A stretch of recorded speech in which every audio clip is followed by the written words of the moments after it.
we're too many loudmouths on the panel, and maybe that's why they put off the mics. But no, I don't think, I'm sure we're not loudmouths, but I know that maybe besides me, we have 4 experts here on the real estate sector, which everyone does want to hear about. Context was set by Pooja. I won't get into a lot of more details because let's hear from the experts. Policy, of course, really, really important. We had Mr. Rahul Narvekar here talking about, well, he spoke about some of the important projects like the Atal Setu, the Coastal Road, and of course, reassuring us that the way ahead with the Maharashtra government is that they will be promoting more and helping this sector grow. You know, with that, in fact, Ghulam, I'd like you only to kick off the conversation here. Your thoughts on, you know, policy, because, you know, it's important. Real estate is not a short-term business. Let's be honest. Whoever is making something, whether it's a house, it's an office, it's an industrial plot, it's roads, it's for the long term. Importance of policy, obvious, very important to have that continuity, to have that peace of mind that yaar aise nahi hai ki aaj policy ye hai 6 mahine baad badal jayegi and then where will I go with my building. Your announcements that are happening, what are some important points that you kind of tick off or keep in mind saying, yeah, okay, this is good for the overall sector? Just wanted your initial thoughts on that. Thank you so much, ET Now, for calling me on this platform. It's an honor to be here and express our views on these platforms. I'm sure all of us would share those thoughts. Policy making and policymakers have a huge role to play in not just real estate, but overall growth of a country, economy, and so on. And talking, since the subject here is real estate has always been driven completely by the kind of policies we make. I recall about 20 odd years back where there was a little chaos. A lot of policies were required to be made. And there came, whether you call it RERA, that is regulator, or GST, or a lot of those initiatives came in. And what we see today is a different real estate industry altogether. I recall 2005, if I'm not mistaken, Press Note 2 came in where foreign direct investment was allowed in the country. But that was a haphazard step forward where investors who came had no clarity on how to invest, where to invest, the guarantee of their investments not going bad. Nothing was there. They just came in on a blind faith and most of them burned their fingers. They lost their shirt. So what changed later on? I would say last 10, 15 odd years, we have seen a huge policy shift. We have overall for the country, we've got much better policy framework. So where we are is a great place to be. As far as real estate is concerned, with a lot of uncertainties behind us, a lot of question marks eliminated, we are in a very, very open environment where we know what kind of business we are entering into. I recall those are the days when corporates were shuddering to get into real estate. I recall I started my career in a company called Tata Housing, and they initiated their business in 1987. And ever since, like for at least so many years, that company and one or two of those like Godrej and Mahindra's or quite a few others also came in and, you know, didn't succeed and left the business halfway. Lloyd's was one of them. So for every Tata Housing, you will have at least 2-3 other corporates who came in and didn't make it. Tata's also is here because, you know, they have long-term perspective, so they're here. So today, there is a better policy framework. So you have new names coming in, kinds of Birlas, Raymonds, etc. They are coming now. Arvind, this is the second coming of Arvind. They were in the business earlier as Lalbhai Realty when I started my career. They have come back again. So the environment is much suitable for better supply side players to come in. And overall, now where we are sitting in Mumbai, the development plans, etc., that are falling in place are also much better. Last about 4-5 years or odd years back, we got the UDCPR, which is actually giving the view of how do you create real estate anywhere in the state. So a lot of these initiatives are extremely crucial for sustainability of the sector. The sector itself is cyclical. I'm sure everybody knows that. So whenever there is a downturn, I guess we are right now reaching the peaks of the cycle. But whenever we are going through the tough time, a proper policy framework is something which comes to rescue of the sector. In absence of that, there were hundreds and thousands of people like us, the commoners, who bought houses and never get those houses, etc. Even today, while we have a great policy framework, but still we have a lot of those people who have put in their money and not getting their house. Supreme Court is sitting on so many cases, solving them. So all that is legacy of I don't know to call it Jungle Raj, but that was a situation when there was no system, no policy, nothing, or at least it was fractured. Today we have a great policy framework that comes in handy to ensure that not just stakeholders, the supply side stakeholders, but even on the other side, the buyers, their interests are well taken care of. That's most important because, let's be honest, in India, we are, I mean, whatever the way the economy has changed, सबको अपना एक घर तो चाहिए ही, एक घर तो चाहिए, छत अपनी होनी चाहिए, उसके बाद दूसरा second house, third house, vacation house, that's a different part. I'll come to both the builders, developers here before I come to Chaitanya, but first I'll come to Mr. Mehra. Sir, one thing, I stay in Mumbai, and Mumbai में आजकल अलग ही एक redevelopment की हवा चल रही है. There's a lot of talk of redevelopment in Mumbai. Every lane you go to, every lane you go to, there is a redevelopment project. Every area you go to, there are multiple redevelopment projects happening there. Just your thought that taking on from where Gulam left about the impact of the policy on these projects, which will also be, which has to be reassuring for the developer as well as the resident. How are you seeing things happening where you sit with Shikhara Constructions?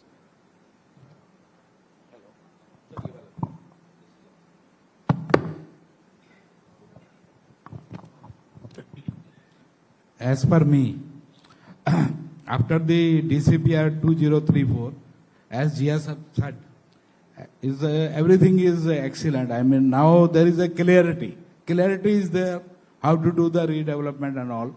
I mean, but I still feel कि क्या बोलते हैं मतलब कि ये जो हम लोग को जो डिस्काउंट दिया था उन्होंने 50% क्या बोलते हैं मतलब गवर्नमेंट ने जो कोविड के टाइम पे 50% डिस्काउंट दिया था, मतलब इसके जो भी पैसा भरना पड़ता है, जो भी हम लोग को एक्स्ट्रा एफएसआई खरीदने के लिए जो भी पैसा भरना पड़ता है उसके प्रीमियम के ऊपर जो 50% डिस्काउंट दिया था, तो मेरे हिसाब से अगर वो एक दो साल के लिए वो फैसिलिटी अगर गवर्नमेंट देगी तो जो भी स्टॉल्ड प्रोजेक्ट हैं जो काफी टाइम से रुके हुए हैं वो प्रोजेक्ट भी मतलब वायबल हो जाएंगे, लाइव हो जाएंगे. मतलब क्या बोलते हैं मतलब मैं ऐसा this is what is my suggestion कि भाई जो तो then I think there will not be any delay of the क्या बोलते हैं मतलब प्रोजेक्ट का भी डिले होने की संभावना कम हो जाती है. तो मैं गवर्नमेंट से तो यही रिक्वेस्ट करूंगा कि भाई आपकी policies are excellent, everything is excellent.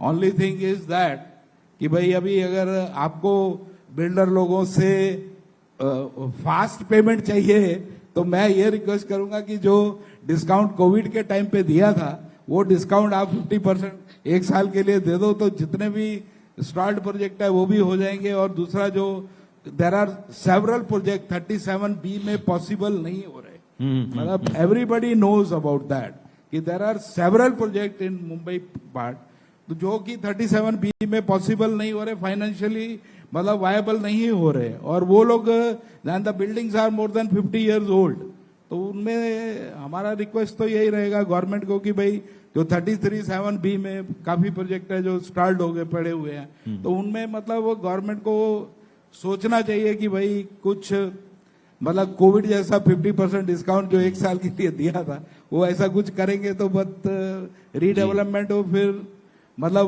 Will go in another level, redevelopment will reach to another level. Very important सही है सर, क्योंकि जैसे the point is what Ghulam also spoke about, जो पुराने मतलब बायर्स थे जिन्होंने उनके घर प्रोजेक्ट्स अटके हुए हैं, वो जरूरी है कि वो भी निकले. It's not yes new projects coming up that's great, but जो पुराने हैं वो भी क्लियर होते रहे. पुराने भी ये अगर फैसिलिटी अगर गवर्नमेंट देगी तो पुराने भी वो जो स्टार्ट है वो भी ऑटोमेटिकली निकल जाएंगे ना. बड़ी because there are still several projects in Mumbai area which is not feasible to do it on 33-7B में पॉसिबल नहीं है. तो वो अगर प्रीमियम कम होता है तो डेफिनेटली क्या बोलते हैं मतलब डेफिनेटली द जो भी इंस्टॉल प्रोजेक्ट है जो लोग सफरिंग कर रहे हैं जिनको प्रॉपर टाइम पे घर नहीं मिल रहा है उनको भी मिलना शुरू हो जाएगा Ji. Pakshal, I'll just now come to you. The other point is that, yes, policy is important, etc., etc. But what are your thoughts on how has a strong policy, a consistent policy helped as a developer, helped in project planning, the pricing strategy, also the launch decisions for mid-sized developers. Like you decide this is the kind of project, this is the area that we'll go in. Your thoughts on that? First of all, I would like to thank ET Now to invite us and have a discussion on this topic. So, if you go to see policy changes don't only impact the project, but it changes the complete feasibility of the project in redevelopment especially. So, I'm an architect myself. When we sit on the board, पहले ये होता है कि यार इस पे FSI बिठा दो. So, the planning is not on how you would design the building or what more you can offer to the customer, but कैसे भी FSI बिठा दो, BMC के laws के हिसाब से building बिठा दो, ये open space छोड़ दो, then you start finding design elements, clubhouse डाल दो, rooftop terraces. But I think that shouldn't be the approach being an architect. I worked in London, US. So what approach is necessary is to have a consistent policy. What happens here is there is a policy now, but in 6-8 months the policy will be impacted by the incoming people or certain changes in the government. So that really takes a back step as a developer for me. So project planning point of view, but the other good thing what I've noticed is since 33-9 or cluster development has come into picture, we've got a bigger parcel to play with. So there's a better planning, there's a better product, there's a premium on everything which can be offered to the customer. From the pricing point of view, what we at Sangvi do is, let's say we know the cost. The other good thing is we know everything beforehand. The fungibles are fixed, the premiums are fixed, the infra cost is fixed. So all your variables are fixed. So you know this is the cost. So now you know what you can sell at market rate. So what we do is we have the cost, we add our margin, which is our Sangvi margin, and then we sell the project at that price. We don't care what the surrounding price is. For example, our sales team tells us, so you should look at the pricing here is X. But I'm like, no, we can go below X because we want to sell the project on the launch itself, not wait to, have an inventory worth of X 100 crores after the project is done. Rather keep selling at regular stages and liquidating those projects and then completing those projects on timely manner. The other thing, what I've noticed during the launch, now pre-launch sort of things are not really happening right now. So as developers, we wait for the approvals, we wait for the IOD, we wait for the CC, we wait for the RERA to come in. Then only we go to the launch. So at that stage, the buyers are quite assured of the product, the approvals, the quality or the builder, which is going to build the product, under what timeline. Of course, there's a buffer taken by us developers, but there's a clarity on the stages of payment, there's a clarity on stages of construction. So I think the buyer is quite informed, and at that stage, when we have the RERA, we are quite confident that we will get a better result at the launch, rather than having a pre-launch and just assuring, sapne dikhana. Exactly, sapne dikhana, but pure nahi karna. Chaitanya, I'll come to you now. I like what Pakshal said about RERA, which of course has been a landmark policy initiative. From a strategy and advisory lens, so, kind of zooming out, if I would ask you, which policy shifts do you think will have the most long-term impact on urban housing, more important on the economics of urban housing? Because somewhere, and I know people might not like it, but somewhere there is talk in the market where they say, like, महंगा है बहुत real estate in Mumbai. Again, I'm from Mumbai, so I've been here my whole life. But then otherwise, people also say that, look, if you look at compared to the international places, it's not that expensive. But at the end, when the buyer is signing that check, उसको हमेशा महंगा ही लगेगा. So your thoughts just on the policy shifts that can have a long-term impact on the economics of urban housing. So, great question. If you look at the policy shift, right, what has happened is slowly and gradually, it is only strengthening the fundamentals. we talked about RERA, GST, REIT. All these are bringing a lot of fiscal and operational prudence. So transparency, accountability is increasing. So I would say a trust deficit industry is now probably taking small steps to gain trust. So I think that's a good side from a demand perspective. So that's one. Second, if you look at it from a long-term perspective, it is today you look at the budget, you look at the policies, it's more towards infrastructure. So infrastructure-led urbanization is going to be the way forward. Today you look at the corridors, you look at intercity connections which are being happening, rails, metros. So from a pin code spending, from where the developers are looking at a pin code kind of a growth, they'll move more toward transits and corridor or node related growth. So I think that's what's going to kind of define the next level of urban planning. Coming to an important point, right? Affordable housing, and I think that's where PMAY started the entire concept that affordable housing karna hai. But if you look at it, that's policy, great policy, but the execution has not been up the mark. Probably in the last 5 years, it has dipped from 38% to nearly 18 to 20%. One of the key reasons is the clip levels. If I'm clipping at 45 lakh rupees, it doesn't really check the metro realities. Today, probably it worked very well in Indore, Surat, Ahmedabad. But look at Mumbai or Bangalore. It has not worked well because it has not looked at potentially the land cost and the construction cost thereby. And that's what probably we know that the real estate industry lobbying with the government to see that can we move that clip level to 75 to 90 lakhs or increase the space. I think moment those kind of policy shifts which probably over a period of time happens, it will again put a lot of supply and demand acceleration into the affordable housing space. So I think to me, if you look at it, fundamentally urbanization would be more led by infrastructure and some more probably re-looking at the policies or strengthening those policies, what we kind of put in the past, I think can reshape the entire urban landscape. Fantastic. And Gulam, just bringing you back into this conversation, because what Chaitanya also said on affordable homes, the affordable housing space. I don't think there was much in the union budget for that.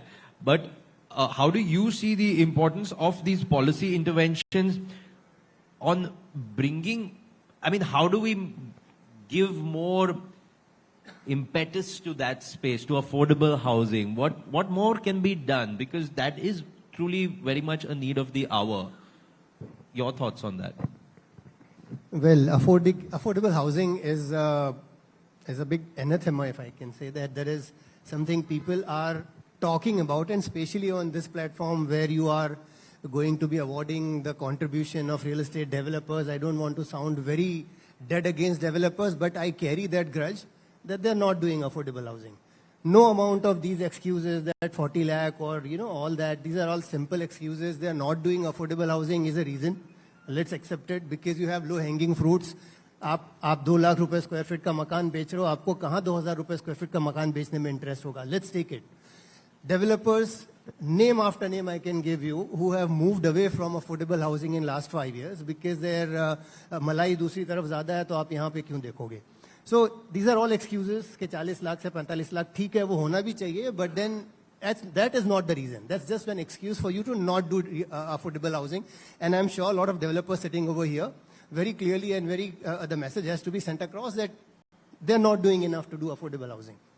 Now, about, I think, first week of December, Niti Aayog did a large conference where most of these industry bodies were there, right? From MCHI, CREDAI to NAREDCO, to you name it, all of them were there. Again, एक ही single point, bring this down. Government land दे यार, अपनी land पे तो affordable housing बनाने नहीं है. Government land दे, क्यों government land देगा भाई? आप खुद भी तो कुछ करो. So here, the PMAY 2.0, which has come about a year and a half or odd back, I think October 2024 is when they came out with Pradhan Mantri Awas Yojana 2.0. They came up with fantastic policy framework. But the problem is, in the meanwhile, nobody wanted to do affordable housing. All the names talk about, since one of them I have learnt my ropes from their Tatas. Were there in affordable housing? Not there anymore. Talk about Shapurji Palanji, almost not there. Brands and listed players, and this is something which I don't just kind of putting a blame. This is something on record when the MD of Signature Global did say this was a company which started on affordable housing and they're not doing affordable housing anymore. So you don't have a developer who is doing affordable housing. And in the middle of all that, the demand, we are talking about numbers now, let's talk about number. PMA Urban, Pradhan Mantri Awas Yojana Urban, is talking about the demand in next 5 years, which is starting from 24 to 29, of 2 crore houses. And then to say that they haven't done enough is wrong, because in the first, PMA 1, they have delivered 1 crore houses. So to say they haven't done enough is wrong. Because you're sitting in Mumbai, because you don't see the impact of affordable housing that government has done in the rest of the country, you want to believe that they haven't done enough. Which is, sitting in your own small domain and armchair advisory saying government is not doing enough is not really the right way. Affordable housing is happening all over the country. And when we talk about affordable housing, there are various different ways government is contributing to the affordable housing. Only those who are sitting over here are not doing affordable housing, and that is one reason why we continue to talk about these on these platforms. Mumbai, now talking about what is affordable housing for Mumbai. Do you know, if I talk about the top 8 cities of country, which includes Mumbai, Delhi, Bangalore, etc., do you know about 35 to 40% of the inventory that comes in Mumbai, and I'm talking about MMR region, Mumbai metropolitan region, is below 50 lakh. Can you beat that? Nowhere, no country, no city in this country gives such a big contribution to below 50 lakh houses. Mumbai does it. And we are sitting in saying that 40 lakh, 90 lakh karo. Ban to rahe, koi na koi to bana raha hai. So here, affordable housing is a big contribution. Actually, affordable housing is something which you need to really dig deeper into and understand. Just doing lip service, sitting over here saying that ye kam kar do, kam kar do, is not the right approach. Okay, got your point on that. But I just want to take it a little ahead now with Mr. Mehra. Sir, agar if we move on and now एक और चीज बहुत जरूरी होती है is the rights of the tenants or the rights of the, if we talk in redevelopment of the existing tenants और नया घर है तो the customers. What can be done to ensure that जो redevelopment हो रहा है उसमें both whether they are existing tenants get their houses in time ये वाला or whether the new buyers who might be putting in money जब project complete नहीं हुआ उसके पहले ही, how can we ensure that their rights are kept safe and they get what they are paying for within the time that has been agreed to? See, आजकल तो क्या है, आजकल तो गवर्नमेंट की पॉलिसी बहुत क्लियर है.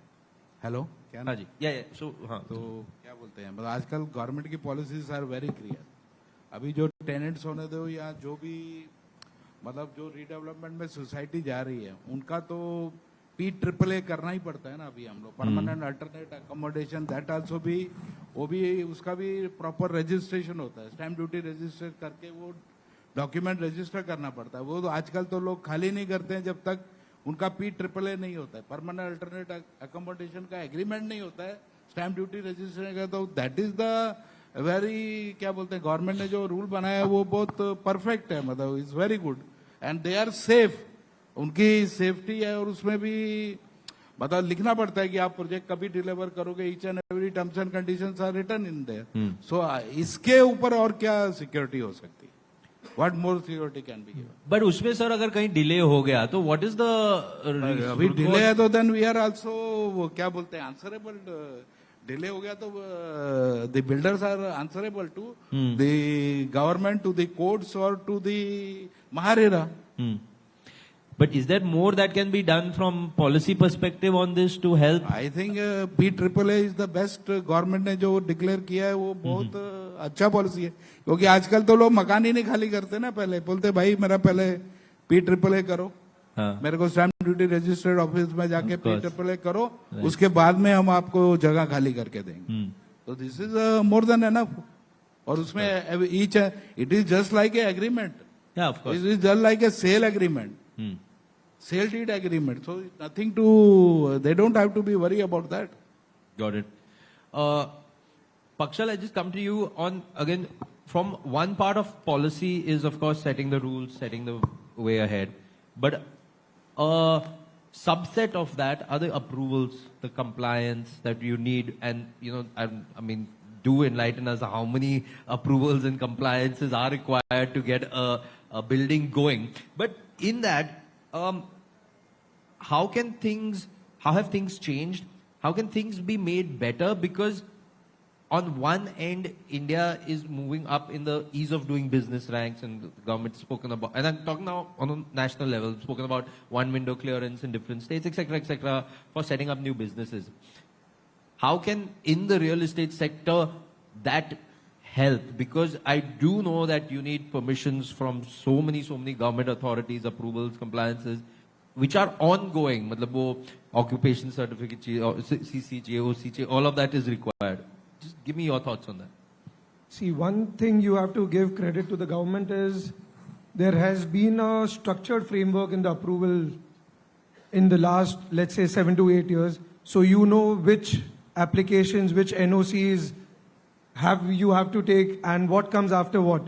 The only thing missing right now is the timely approvals of those structured policies. So what's happening, I know I have to go to aviation and get an aviation remark. But let's say if there are complications, so then the time limit is not fixed. So what I would suggest is there should be a deemed approval like you have in other countries. There's a time limit. You either put a comment saying come with more details, or if there's no comment, deem approval and you can go ahead.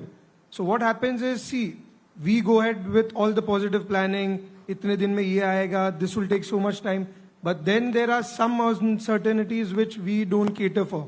और उसकी वजह से क्या होता है, there are financial uncertainties or the risk which we as a builder carry, जिसकी वजह से we cannot, make housing cheaper, because there's a big interest cost in Bombay, big land cost, a big premium cost which you pay upfront, and then you're left in a limbo saying, oh, don't know, approval kab aayega, or how long do I have to wait for it. I'll give you an example. In my case, we've got all the approvals, but then there are, in South Bombay, in redevelopment, there are some estate-owned properties, MADA-owned properties. So you get an approval from BMC, then you have to go to estate to get the approval for further CC. In case of MADA, you have to go to MADA again to get a further approval for those CC. So there should be a single window clearance. The other thing, we as a developer, we've started to analyze risk in terms of, we know ye time lagne wala hai, ye financial planning lagne wali hai. Let's start designing apartments or houses according to the budget rather than hamare sapne. Okay, we'll sell a home worth that much. Let's come down to the buyer demand is, the timelines are not going to change. You have to cater to everything, but you can do is something, you can sell your homes faster. So it all comes down to the planning. And I think time is the only thing which is missing right now from the Bombay approval system. So somewhere obviously helping developers get a kind of a finite timing roadmap which can help कि ठीक है 15 दिन नहीं 20 दिन 30 दिन, but it shouldn't be 30 दिन का 90 दिन 180 दिन हो गया, then everything goes for a toss. Exactly. Right. Chaitanya, while earlier Mr. Rahul Narvekar spoke about how the state government is gung-ho towards development in the state. While of course, so state level execution, very important for any policy framework that is done.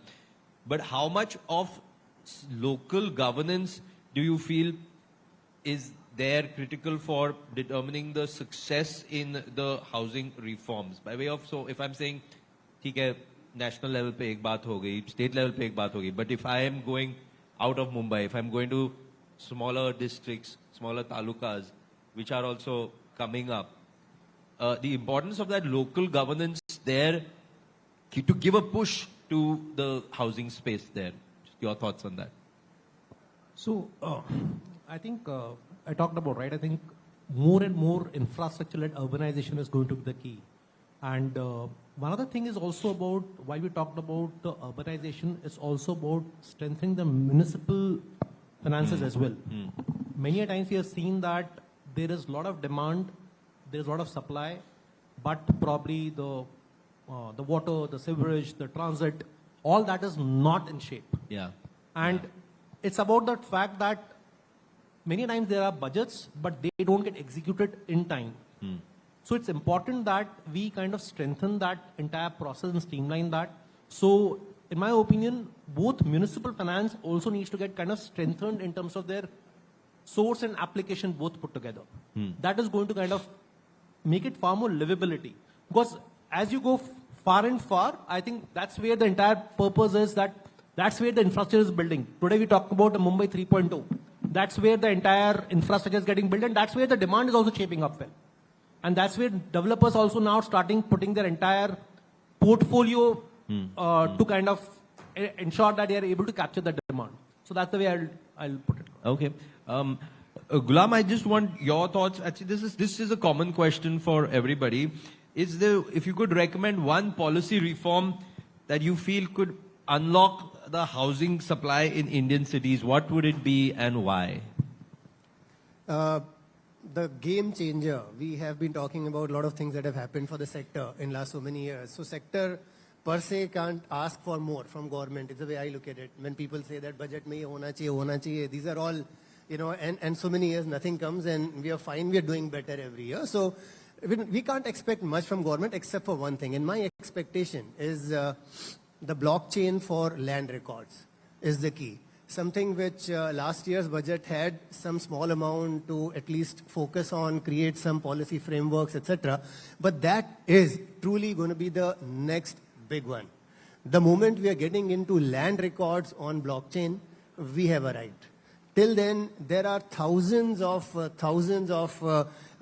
court cases in every court, from session court to high court to everywhere. Typically कहा जाता है कि court में जो भी मसले चलते हैं वो 3 चीजों पे चलते हैं, जमीन, बाकी 2 को छोड़ दो, एक तो जमीन है. तो जो तीसरा है, almost 1/3 I would say and more are on real estate, which is essentially land.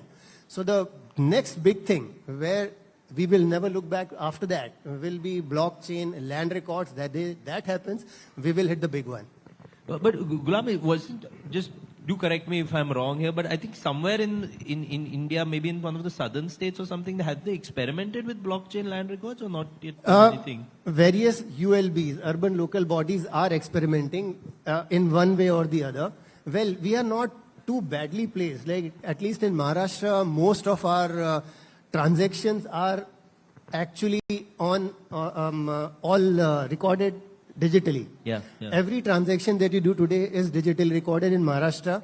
And again, something I don't know how many of you all know, Maharashtra is one of those states which has made it mandatory to register your transaction within 2 months of you doing that transaction. Yes. Most of the states don't do that. So you go to Haryana, you go to UP, you have a freedom. You can start with a builder-buyer agreement on which आप 500 रुपए का stamp duty भर के आप agreement बनाते हो, and then it is compulsory only when you are taking possession. So the actual transaction may have happened 6 years back, but it doesn't appear on your records. So Maharashtra is way ahead. So your point, many states are doing digitization of records. Gujarat is doing it, Maharashtra has done it, multiple states are doing it. But what I'm talking about is land record. Can you imagine every land in the country will be digitally recorded? And that is the that's the foundation of any kind of real estate. So today when I'm sitting over here, you are selling an apartment, I am buying it, at least that much part of it is safeguarded. Yeah. But the property on which that apartment which you sold to me is built is still not digitally captured. So most of your land disputes, or in fact developers are sitting over here, they will tell you that huge amount of time goes in legal due diligence of their project. Yeah. So while we are talking about single window clearance, everywhere you again hear the same similar thing. So everybody wants single window clearance, lekin usse pehle, unless you have legal due diligence done properly, all of that doesn't matter. The time that you spent in legal due diligence, you would have done to get all your approvals and permissions in place. So here, the key differentiator is going to be getting the blockchain activated for all your land records. And beyond that, it will be a heaven. Okay. Pakshal, your thoughts? The due diligence taking up most of your time? Yeah, totally agree with him. It's the due diligence which takes more than 2 to 3 years before working or starting actual financials or working on the project. The other thing is, I think we have the policies in place to make housing in Mumbai or Maharashtra affordable. It's just that timely execution of those policies. Everything is in place. I think there should be a mandate on time or deemed approval. It will automatically solve every problem, because we are sure we don't have to bear that extra burden of interest or extra rental cost or extra delay cost or rate escalation cost. So a timely window would be a great. The other thing is, if you give incentive for a design-led building, Like how they give it in London, let's say. If you're giving back to the city, you might be given a discount on, let's say, some premiums by the government. So rather, let's not build concrete jungles, but let's start building homes for people who deserve to live in them. Absolutely. Chaitanya, your thoughts, same thing. One kind of, one policy reform that you would recommend. I think they've picked up what I was thinking about. I would genuinely believe time-bound single window clearance can make a lot of difference because that really brings predictability in the entire market. That's one thing. I'll just probably take a slightly different thing. I think they've talked about policy, what I was thinking about. But even from a developer perspective, I think they also need to start embracing technology to drive the entire, because speed is the key. He talked about time, and time is translated to back to the speed. How well you are adopting technology to kind of accelerate your entire land to launch cycle. While we talk about a lot of uncontrollables in terms of approval, which probably that single window time-bound approval can solve for, but there are a lot of controllables within the organization which also needs to be catered to. I think that's what probably so technology is an answer, which probably even Ghulam talked about. Be it blockchain as a technology, be it single window clearance, that's again a technology-led thing. The technology is an answer which probably will kind of disrupt everything. All right, I will be taking these thoughts ahead because my next panel is on prop tech and innovation. But before we just wrap up, Mr. Mehra, your final thoughts.